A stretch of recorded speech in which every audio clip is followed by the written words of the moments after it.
Magandang araw po, si Mike Kanyayahan po ito. Ang title po ng episode natin ngayon ay Apat na Habits ng Isang Stoic. Um, uh, may apat na habits na pinapractice ng mga Stoic. At ito ay nagmula doon sa bullet points ni Marcus Aurelius sa Meditations na parang nagsaserve as summary nung karamihang mga rekomendasyon sa literatura. uh, rekomendasyon na dapat ginagawa ng isang stoiko. So ito ay ang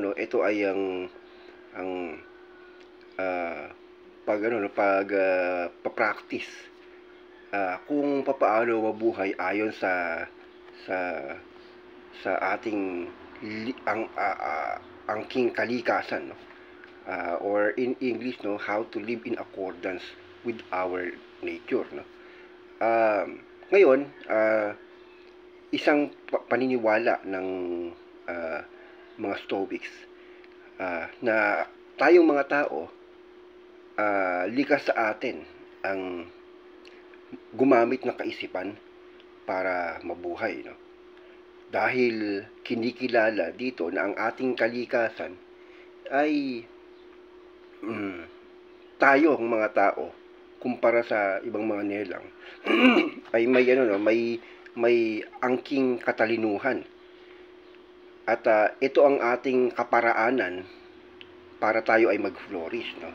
Kung ang mga ibang hayop gumagamit ng sungay, ng pangil, o ng bilis, o ng iba pang mga kakayahan para mabuhay o maghari doon sa habitat nila. Tayong mga tao, wala tayong mga hindi maliliit ang mga ngipin natin, mga kuko natin, wala tayong sungay, pangil natin maliit, hindi tayo predatory, no? Kumpara sa ibang mga hayop. Pero tayo ay tila naghahari, no, sa animal kingdom, no? Or sa mundo, over sa mga iba pang nilalang na tulad natin, no? So bakit, no? Dahil ang ginagamit natin yung isipan natin. So ibig sabihin, tayo ay likas na matalino, no? Matalino. Ang tawag ni Marcus Aurelius dito ay rational nature, no? Rational nature. At yung rational nature na to, sinasabi niya, mag-move freely or gagana ng malaya kung mayroon tayong apat na hakbang na susundin o magiging habit.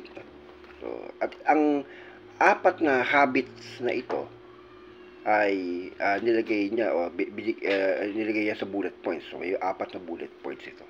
So ano-ano yung mga yon? So ito yung mga yon, no? Unang-una, no, sabi ni Marcus Aurelius, dapat daw ay tayo ay tatanggap lang ng kung ano ang totoo.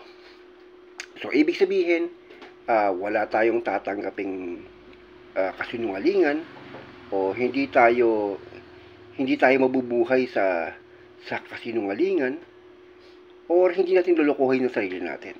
So ang dapat na magiging prioridad natin ay katotohanan at pawang katotohanan lamang. Sa bagay, sino ba naman yung magkakaroon ng gusto sa kasinungalingan? Lahat naman tayo ayaw ng niloloko. At ganoon din dapat sa pagtuklas ng katotohanan. So hindi pwedeng basta-basta na lang tayo naniniwala, o hindi tayo basta-basta na lang nagja-judge, no? Dapat careful tayo. Dapat alam natin na totoo lang ang ating pinapaniwalaan. Hindi tayo basta-basta maniniwala sa sabi-sabi o dahil lamang tingin natin ay mukhang totoo. dapat siguraduhin natin na totoo ang isang bagay bago natin paniwala ang totoo ito. So, yun. Importante yun. Sa makabagong panahon, no, sa social media, huwag basta-basta nagpapapaniwala sa fake news. No? So, dapat matuto tayong kilatisin kung ano talaga ang totoo. So, yun. Ikalawang sinabi ni Marcos Aurelius, no? Ikalawang bullet points. Sabi niya, kumilos tayo para sa kapakinabangan ng lahat, no? Or work for the common good, no? Ibig sabihin, wag tayong mabuhay para sa sarili lamang. May kanta nga, di ba? Walang sinuman ang nabubuhay para sa sarili lamang, walang sinuman ang mamamatay para sa sarili lamang. Tayong lahat ay may pananagutan sa isa't isa.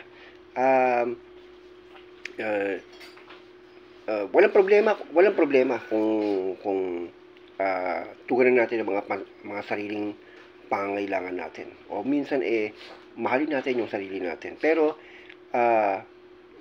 lahat ng labis ay hindi maganda. O lahat ng labis ay nakasasama. At ang labis na pagmamahal sa sarili ay tinatawag na selfishness. So hindi maganda ang connotation ng selfishness. Ibig sabihin, kung selfish ka, wala kang pake sa lahat, no? At hindi tayo nabubuhay para sa sarili lang. Kasi tayo ay social organism, isa tayong organismo. Tulad ng isang katawan, no? Isang katawan, no? Tayo ay binubuo ng maraming bahagi, no? May mata, may kamay, may paa. Diverse ang mga bahagi ng katawan natin, magkakaiba. Hindi pare-pareho. So hindi yung dalawang kamay mo hindi parehong kanan. So magkaiba 'yan. At ang mata natin ganun din, no? Iba yung mata natin sa ilong natin. So pero ngayon hindi pwedeng maghiwa-hiwalay yan. Nakahiwalay yung mata mo, nakahiwalay yung ulo mo, nakahiwalay yung kamay mo. At tapos kausap mo, no? Nasa harapan mo yung puwet mo. Hindi pwedeng mabuhay tayo na magkakahiwalay yung mga katawan natin, no? Lahat ng katawan natin ay may kani-kaniyang ginagampanang role, no? So, ganoon din ang tayo bilang social species, no? Tayo ay isang social organism. Pag nagsabi tayo na tao, ibig sabihin sangkatauhan. Lahat tayo tao dito sa mundo. O sabihin natin earthlings, tayo mga earthlings. Isa tayong social organism. Di tayo hiwa-hiwalay. Bagamat magkakaiba tayo, may iba-ibang opinyon, iba-ibang katangian, paniniwala, kultura o pinagmulan at karanasan, hindi ibig sabihin nito ay i-annihilate natin ang isa't isa. No? Para mag-exist lang ang isa at hindi mag-exist ang isa dahil sagka ang isa. Hindi. Walang sagka. Although may conflict, no? Hindi mawawala ang conflict dahil dyan tayo umuunlad sa conflict. Pero hindi pwedeng i-annihilate natin ang isa't isa or hindi pwedeng hindi mag-exist ang isang uri ng tao. Nandyan yan, no? Pwedeng siguro we can work for the common good, no? We can have parang one direction kahit na diverse tayo. So that's why we need tolerance, no? Tolerance sa differences natin. And then we should not resolve our differences by becoming homogeneous, no? Hindi. We can resolve differences by simply aligning our differences towards a certain goal. Ano ba yung goal natin? Kauna-unahan kasing goal ng sangkatauhan ay self-preservation. So, ibig sabihin ay ang aim natin to exist is una-una is to preserve ourselves, no? At isang kabalintunaan na ang maging goal natin ay self-destruction, no? So, yung mga gera at iba't iba pang mga uri ng ng conflict na nakataya ang buhay ng tao ay self-destruction. So, ibig sabihin, kung tayo ay isang social organism, so, isang pagpapakamatay ang hindi pagkakaunawaan. So kaya we should work for the common good. No? So kaya nandiyan yung konsepto ng justice, etc., etc. So that's why isa sa virtue ng ano no ng stoicism ay yung tolerance, no? O I mean tolerance, yung uh, temperance, no? Temperance.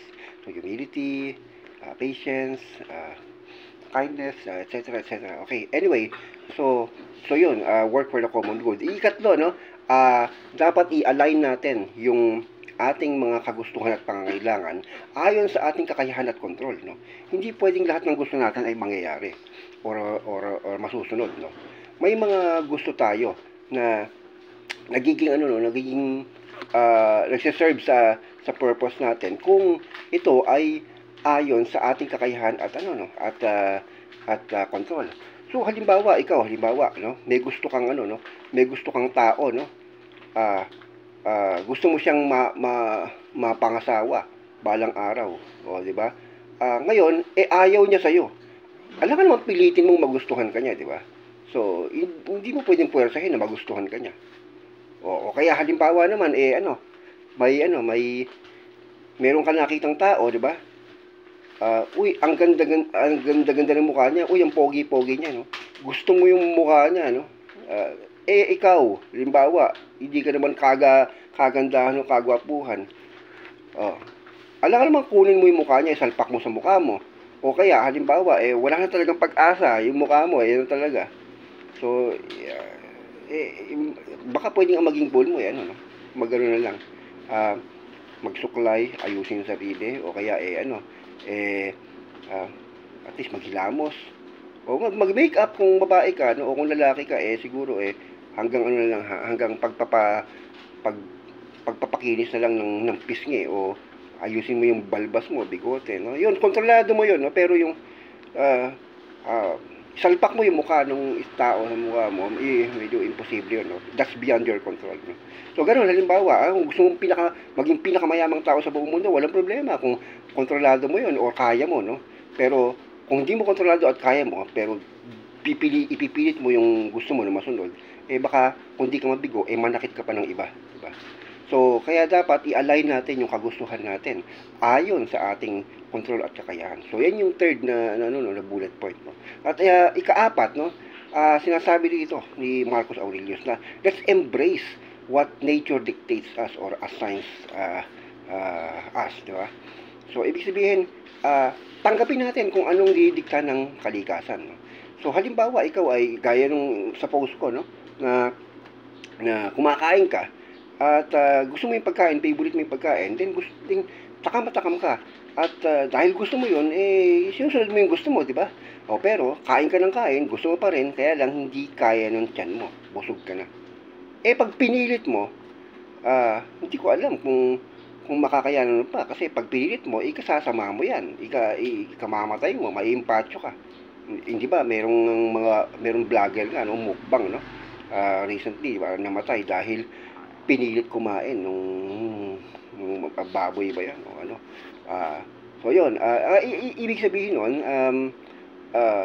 kumakain tayo, hindi yung gusto natin yung sinusunod. Although siyempre gusto natin, sinusunod natin, kainin natin, satisfy natin yung gusto natin, pero hindi yung gusto natin yung nananaig, kundi yung pangangailangan pa rin ng katawan o yung kalikasan natin. So likas sa atin na magutom, pero likas din sa atin na mabusog. At pag nabusog tayo, sinasabi ng ating kalikasan na tama na. No? So yung kalikasan natin nagkasabi kung anong tamang amount. In short, kung ano ang tama. So, para sa iyo, ang gusto mo, kumain ng marami ng isang baldehado, pero hindi yun ang tama. Pero yung kalikasan mo, sinasabi, ang kainin mo lang ay ganito lang kalaki. At yun lang yung tamang amount. So, yung kalikasan natin nagkasabi kung ano ang tama. So, ngayon, embrace, no? Kung anong sinasabi ng ating kalikasan, let's trust, di ba? Kasi alam nila kung ano ang tama, at tayo ay tutuklas lang kung ano yung nalalaman nila. Hindi tayo iimbento ng tama. Hindi yung sarili nating tama ang masusunod, kundi yung sinasabi ng kalikasan. So ganun po mabuhay ang mga Stoics, no? Ang mga Stoics ay ay pinanaig ang rational nature. At para ito ay gumana ng malaya, dapat yung apat na hakbang na to ay maging habit natin. Ano yon? Unang-una, wala tayong tatanggapin sa ating isipan kundi pawang katotohanan lamang. Pangalawa, work for the common good. O tayo ay kumilos o mabuhay para sa kapakinabangan ng lahat. Ikatlo, i-match natin ang ating pangailangan at kagustuhan o pagnanasa ayon sa ating kakayahan at kontrol. At huli ay tanggapin natin kung ano ang dinidikta ng tadhana at mahalin natin ang tadhana. Amor fati. Yun na po. Ito po si Mike Kanyahan. Maraming salamat. May the force be with you.